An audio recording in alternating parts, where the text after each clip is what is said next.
Okay, it's a little windy out here, so hopefully you can hear me all right. So the last thing I posted was just a picture showing that they had backfilled.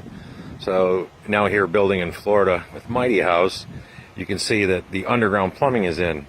And I'm sure everybody up in Chicago is cringing right now. PVC, pretty standard stuff, but it's called Uponor.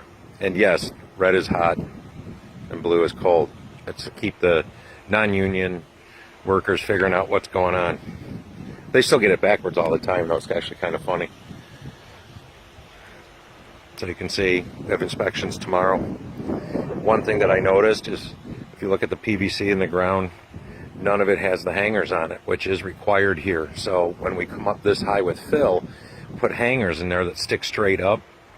And when we pour the floor, they get attached to the wire in the floor, and then the concrete encapsulates it.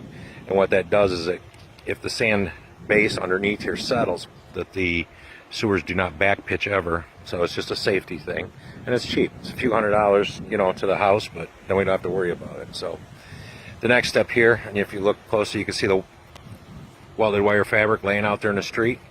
So we'll come back when I start floor prep on Monday, and we'll get some shots before they pour the floor.